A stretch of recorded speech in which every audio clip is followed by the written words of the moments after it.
For me, peer support is the missing piece of the jigsaw in healthcare.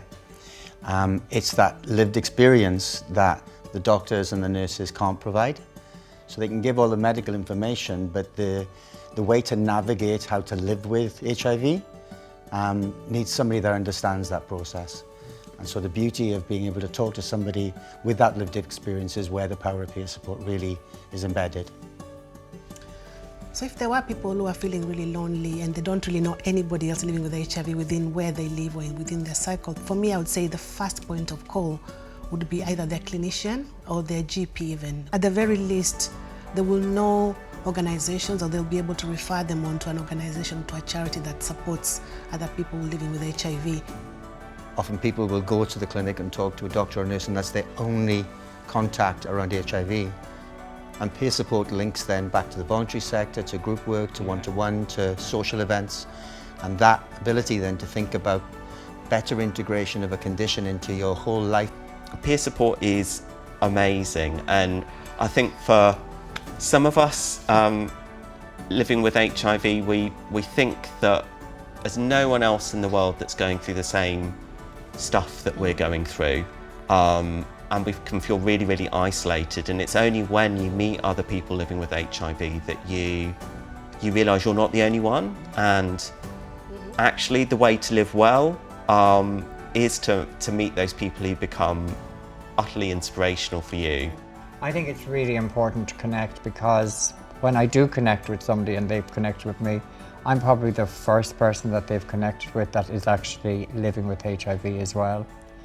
And I think that can be a huge thing. And those connections and that understanding is what allows us to really then move out of that isolation. And if we're thinking about quality of life and well-being, it's about so much more than just medical need. It's about all of the social interactions we have, all of the opportunities that we have to engage with each other and with different opportunities. So as a peer mentor, to support the person I'm mentoring to have a healthier mind, it all starts with listening, really. It sounds so simple, but that's the best skill that I've got. And it's about meeting people where they are. We can empower patients to be able to ask those questions that they would have before been afraid to ask or felt that they couldn't. I think peer support is not just for when somebody's newly diagnosed with HIV. It's about building that lifelong support network for yourself. So yeah, when things do get a bit rough for you, that you have people that you can call on. Being able to work on what your priorities are over and above HIV is really important. It's about thinking about life and well-being, and about more than just a medical diagnosis. You know, there's a whole bunch of other needs that relate to living well that are not in the remit of the clinical team, but that a peer support worker can really link in with and make the connections and support with. So it provides that additional package of support that wasn't available in the clinic before you had peer support workers in place.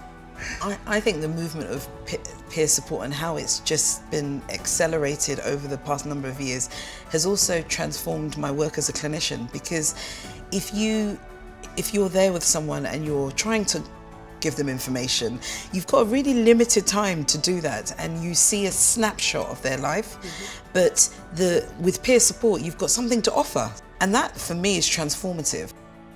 Living well with HIV today is about more than an undetectable viral load.